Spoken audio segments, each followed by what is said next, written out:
Halo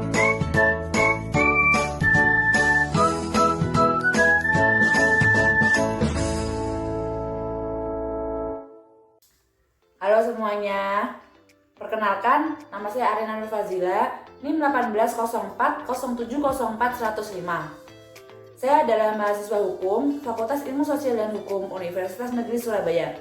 Di sini saya akan memaparkan mengenai hasil analisis jurnal yang telah saya kerjakan untuk memenuhi tugas ujian akhir semester mata kuliah Hukum Laut Internasional.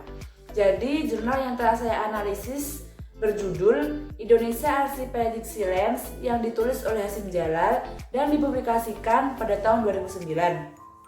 Jadi, dalam jurnal yang saya analisis tersebut, saya mendapatkan beberapa poin penting yang ditulis oleh penulis yang dapat saya simpulkan. Yang pertama yaitu pengaturan mengenai perairan di Indonesia.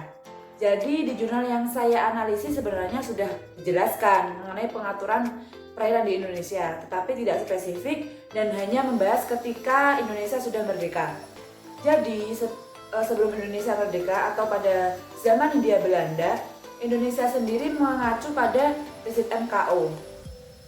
Tetapi karena dirasa TZMKO itu sudah tidak sesuai dengan perkembangan di wilayah air di negara Indonesia pada zaman itu, akhirnya Indonesia ikut meratifikasi Konvensi Hukum Laut PBB 1982 atau biasa disebut dengan UNCLOS 1982 untuk menyeimbangkan dan menyamakan perkembangan dengan negara-negara lain dan di negara Indonesia sendiri. Jadi setelah Indonesia merdeka, Indonesia membuat sebuah deklarasi yang bernama Deklarasi Juanda. Deklarasi Juanda sendiri terjadi pada tanggal 13 Desember 1959. Dengan adanya deklarasi Juanda tersebut mengakibatkan luas wilayah Indonesia lebih luas 2,5 kali lipat. Tetapi dengan adanya deklarasi Juanda tersebut juga mengakibatkan banyaknya pertentangan oleh beberapa negara karena dirasa deklarasi Juanda itu hanya menguntungkan atau mementingkan kepentingan di negara Indonesia sendiri. Oleh karena itu di poin 2 dalam jurnal tersebut menjelaskan proses pembentukan ALKI atau alur laut kepulauan Indonesia sendiri. Jadi karena Indonesia masih ingin wilayah perairannya menjadi aman dan tidak diganggu oleh beberapa negara asing, Indonesia mengupayakan untuk mewujudkan alur laut kepulauan Indonesia atau ALKI yang diajukan kepada International Maritime Organization atau IMO. Ya, IMO sendiri adalah lembaga yang berwenang sebagaimana diatur dalam UNCLOS pasal 53 ayat 9. Dalam upaya pembentukan ALKI sendiri tidaklah mudah karena adanya beberapa usulan dari beberapa pihak yang menginginkan adanya ALKI 4 atau ALKI jalur timur laut. Jadi ketika itu IMO hanya menyetujui ALKI yang ditetapkan oleh Indonesia menjadi 3 bagian, ALKI dan cabang-cabangnya, yaitu ALKI 1, ALKI 2, dan ALKI 3A, ALKI 3B, dan ALKI 3C. Tetapi beberapa pihak menginginkan adanya ALKI 4 atau jalur timur laut. Oh ya, ALKI sendiri sudah diatur dalam Indonesia, peraturan di Indonesia, yaitu Peraturan Pemerintah Nomor 37 Tahun 2002.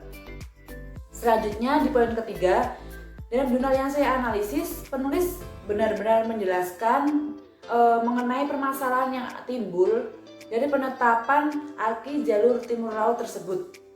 Jadi saya lebih mudah untuk melihat apa permasalahan yang ada dalam jurnal yang ditulis oleh penulis.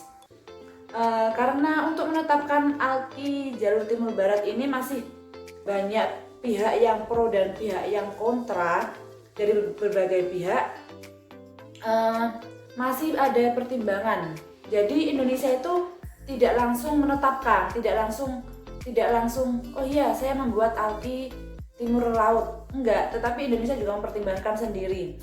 Karena Indonesia waktu itu merasa belum mempunyai data-data yang cukup di bidang hidrografi, lingkungan, peta navigasi di wilayah yang membentang dari timur ke barat Indonesia.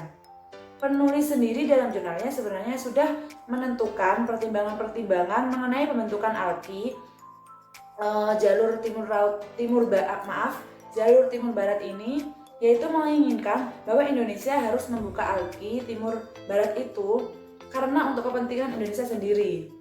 Apabila tidak ditetapkan alki timur barat tersebut, menyebabkan wilayah Indonesia menjadi seperti lapangan sepak bola yang mudah diakses oleh negara lain dengan dalih menggunakan ketentuan ANKOS pasal 53 ayat 12. Jadi di jurnal yang sudah saya analisis juga sudah dijelaskan mengenai pertimbangan-pertimbangan apabila adanya alki timur barat tersebut. Setelah itu di poin keempat, dari permasalahan yang penulis paparkan dalam jurnal yang sudah saya jelaskan pada poin 3, yaitu permasalahan alki timur barat tadi, menghasilkan kesimpulan bahwa wilayah Indonesia memutuskan untuk hanya memperlakukan ketiga alki yang mengarah dari utara ke selatan atau sebaliknya. Jadi Indonesia pada waktu itu hingga sampai sekarang sih tidak menetapkan alki jalur timur laut itu. Karena Indonesia juga mempunyai pendapat bahwa alki timur barat tersebut hanya merugikan Indonesia, meskipun ada beberapa pendapat yang setuju dan dengan pembentukan alki timur barat ini karena dirasa mempunyai banyak manfaat bagi Indonesia sendiri. Termasuk dalam jurnal yang sudah saya analisis, penulis juga sudah memberikan gambaran dan pemaparan yang sudah sangat jelas. Jadi alki timur barat yang sempat diusahakan oleh Indonesia hanya menjadi sebuah wacana saja dan tidak terrealisasikan. Sekian review yang telah saya lakukan. Saya berpendapat bahwa penulis telah menulis jurnal dengan pemaparan yang sangat jelas dan sistematis sehingga mudah untuk dipahami. Meskipun ada beberapa penjelasan yang belum lengkap dan saya harus mencari, ketika menganalisis saya harus mencari berbagai sumber dari jurnal lain ataupun dari buku, tetapi tetap membantu saya dengan adanya informasi yang ada di jurnal tersebut. Jadi itu saja yang dapat saya paparkan mengenai analisis jurnal tadi. Sekian dari saya dan terima kasih.